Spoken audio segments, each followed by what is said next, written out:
Wild life photography से मुराद ये है कोई ऐसी हयातियात जिसको कैद नहीं किया गया हो, उसकी फोटोग्राफी को वाइल्ड लाइफ फोटोग्राफी करते हैं, जिसमें इंसेक्ट्स भी आते हैं, बटरफ्लाइज भी आते हैं, इसके अलावा मैमल्स भी आते हैं, बर्ड्स भी आते हैं, मैरीन लाइफ भी आती है।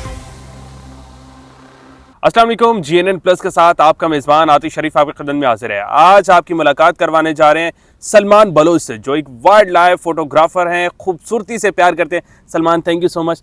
सबसे पहले तो मुझे ये बताइएगा, वाइल्ड लाइफ फोटोग्राफी होती क्या है?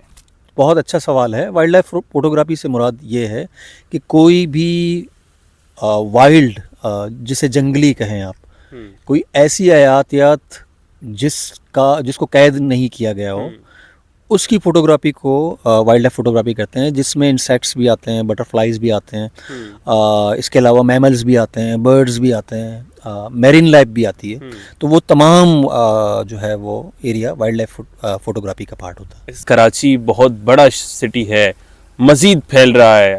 हम देख रहे हैं कि रफ्ता रफ्ता यहाँ बिल्डिंगें जो हैं बन रही हैं, हर तरफ जो है वो बिल्डिंगों का एक जंगल जो है नुमा नज़र आता है। तो ऐसे में वाइल्ड लाइफ पे क्या असरात मुरतब हुए हैं? मलीर जो है एक देहाती इलाका, वो भी अब सिटी में तब्दील हो रहा है, वहाँ भी जगह जगह सोसाइटीज़ बन रही हैं, तो उसके क्या असरात जो है मुरतब हुए हैं वाइल्ड लाइफ के ऊपर?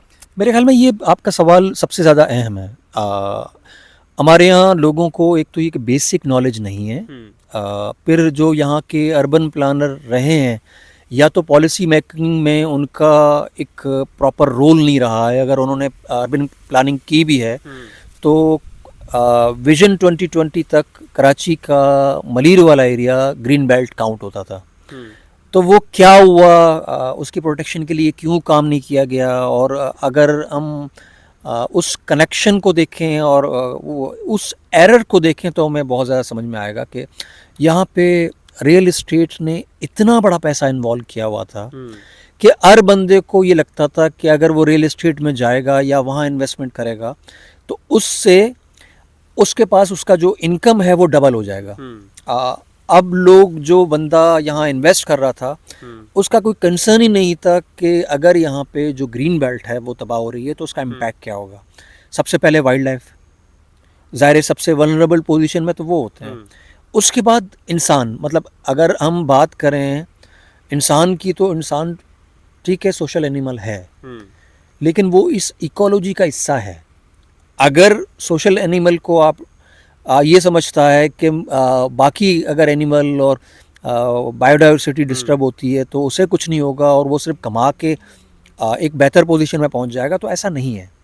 जो असल मुद्दा है कि जब आप इल्म प्रॉपर नहीं देते और सिर्फ डिग्रियां देते हो तो आप, जो भी बंदा होता है, उसका सोचने समझने का, देखने का, इन्वेस्टमेंट का नज़रिया अलग हो जाता है। अब कंडीशन ये है कि कीर्तन नेशनल पार्क में बहरिया घुस गया है।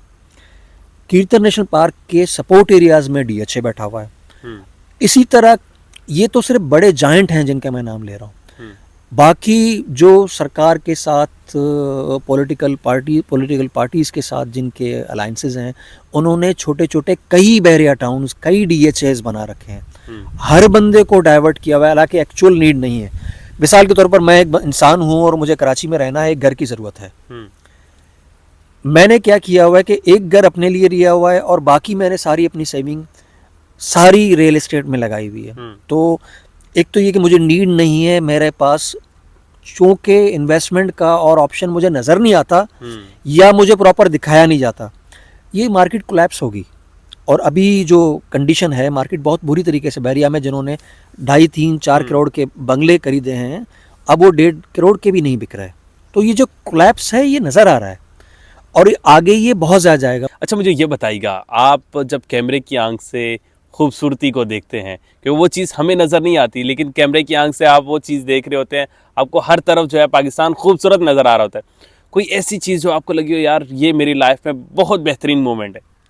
हाँ, ऐसे बहुत सारे मोमेंट्स हैं। ऐसे रिकॉर्ड्स, आपको ये समझें कि हमें तो हर कुछ महीनों बाद कोई ऐसा रिकॉर्ड मिलता है कि हम पूले ना समाते हैं। तो वो जो हमारी कंडीशन होती है कि हम जो जॉयमेंट होती है वो, उसका कोई वो नहीं। जैसे अभी हम बात करें, सितंबर हमने एक बटरफ्लाई मंथ किया था, तो पहले दिन हम जब गए ऑक्स बे में, वो एरिया जो अभी अर्बनाइजेशन के बहुत अफेक्ट वहाँ उस तरफ भी जा रहे हैं, तो वहाँ माजड़ के एरिया में थे।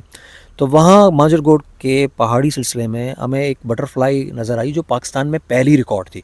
अच्छा। ठीक है, तो जब इस तरह का हमें कोई रिकॉर्ड नज़र आता है तो हम कहते हैं कि वाह, बेहतरीन। कि मज़ा आ गया। तो इस तरह के बहुत सारे रिकॉर्ड हैं। हमने कई सदियों पुराने हमने जो है यहाँ पे रिकॉर्ड्स दोबारा डिस्कवर किए हैं, और दहाइयों पुराने हमने रिकॉर्ड डिस्कवर किए हैं। कुछ ऐसे रिकॉर्ड थे कि लोग बोलते थे कि यार ये परिंदा या ये बटरफ्लाई पाकिस्तान में हो सकता है। और कुछ जैसे ब्रिटिश दौर के रिकॉर्ड्स हैं, लोगों ने रिकॉर्ड देख के जो है वो लिखे हैं, कोई तस्वीरी फोटोग्राफिक रिकॉर्ड नहीं है।